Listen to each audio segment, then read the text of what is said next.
Hey, so let's start with one term called as infinite loop. Okay, let's understand what is infinite loop using the for loop. Okay, see, this infinite term is a very generic term and it can happen with any loop. Okay, so in C++ we know that there are three loops: for loop, while loop, and do while loop. So we are going to see what is infinite loop with the help of for loop, as we are learning for loop right now. So infinite loop is a loop which never stops its execution. Okay, so imagine a scenario where the test condition is never becoming false. Okay, so if you see this example, in this example, when your a becomes 5, the test condition becomes false and the loop terminates. But imagine a scenario when your test condition never becomes false. For example, let's say if your test condition is something like this: it's a static fixed value. Okay, it's a fixed value which is true. Okay, so true is always going to be true and the test condition is always going to result into a truthy answer. Okay, so in this scenario your test condition is never going to be false, and in this case the loop is going to be an infinite loop. Now let me explain you why. See, the initialization expression will execute first, so your a will become 0. Then the test condition will be checked. Test condition is true, so the for loop body will be executed and it will print a is 0 on the screen. Then the updation expression will be executed, so your a will become 1. Now again the test condition will be checked. The test condition will result into true as the answer. It's always going to be true, so it will print a is 1. Then a will become 2. Okay, see, it doesn't matter what is value of a, the test condition is always true, so it will print a is 2. Then it will print a is 3, a is 4, a is 5, and it will keep on happening. It will never stop because the test condition is always true. I'll show you one small demo of this. So for that, let me save this code and let's compile this code. So I'll write g++ 02 for loop.cpp and then let's execute this code. You can see,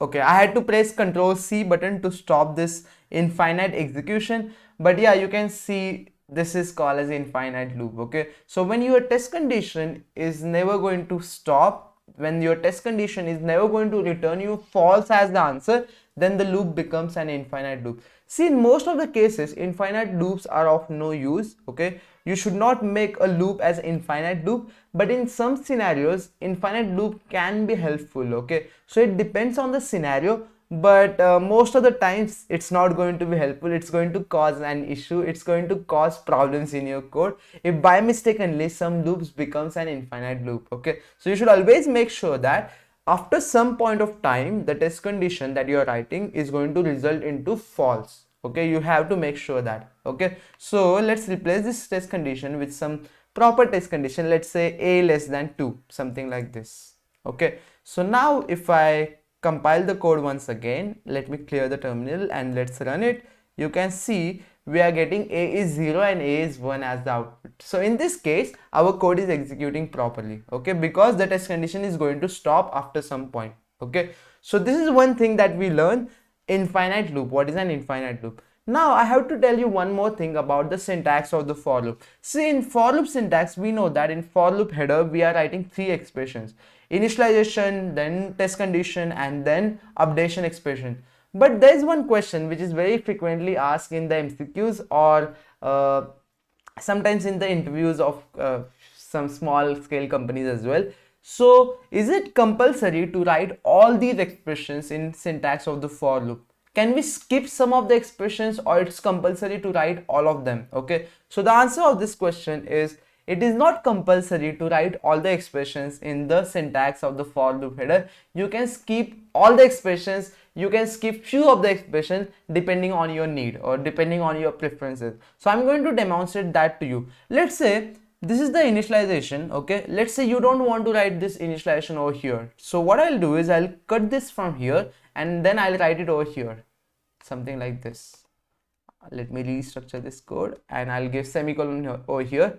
So you can see this for loop don't have any initialization expression.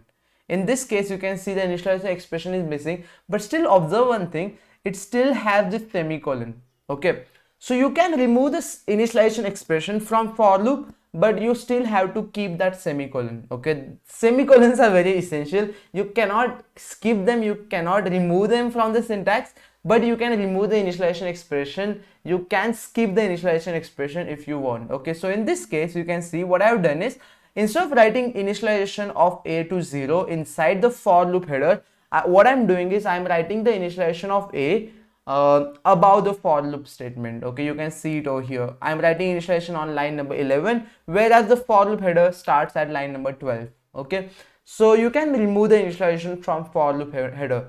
Now, similar to initialization, you can also remove other stuff from for loop header. Okay, you can also remove this test condition, and you can also remove this updation statement. Okay, so I'll show you how you can remove the updation statement. So what I can do is, see, I can cut this update statement from here, and I can put this update statement at the end of for loop body. See, if you put the update statement at the end of the for loop body, then also it is going to have the same effect. Okay, let's understand how. See, in this case, a will be initialized to 0. It doesn't, the for loop doesn't have any initialization, so initialization won't happen, but your a has already got initialized to 0. Okay, then a less than 2, this condition will be checked. 0 less than 2 is true, so the for loop body will execute. Now a is 0 will be printed on the screen, and then a is incrementing, a is becoming 1. Okay, so a, this is the update statement which I am writing over here. So a will update, a will become 1. Now this for loop itself don't have any update statement, so we are not executing anything in this case. We are not executing any update statement. But if you observe very carefully, we have already updated a inside the for loop body itself. Alright, now again this flow will continue. It will check the test condition. In this case, the test condition is a less than 2. So again my a is 1, so 1 less than 2 is true, so I'm again coming inside the loop. Then I'm printing a is 1 on the screen, then a is updating to 2, and then 2 less than 2 is false, and then we are coming outside of the for loop. Alright, now if I print value of a over here, if I write cout a over here, let's see what value we are going to get. See, I'll compile the code and then we'll execute it.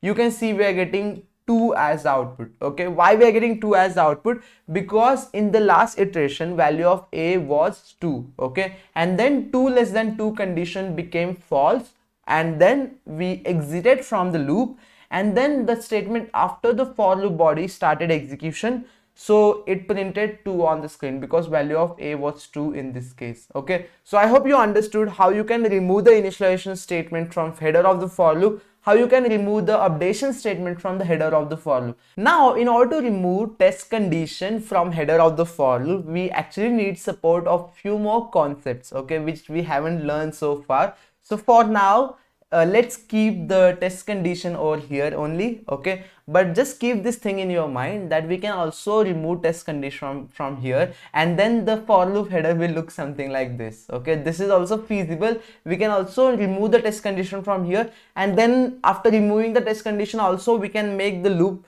work properly. Okay, but right now we don't have all the knowledge for that. That's why I'm not going to show you how this can be done in this video. Okay, but I hope you got my point. So let's quickly revise what we have learned in this video. We saw what is an infinite loop, and then we discussed variations in the syntax of the for loop. So basically you can remove initialization condition and the updation statements from the header of the for loop, but you need to write the semicolons. They are compulsory. Okay, you cannot remove the semicolons. If you are removing initialization expression, doesn't mean you can remove this semicolon. You have to keep it at its place. All right, so thank you so much for watching this video.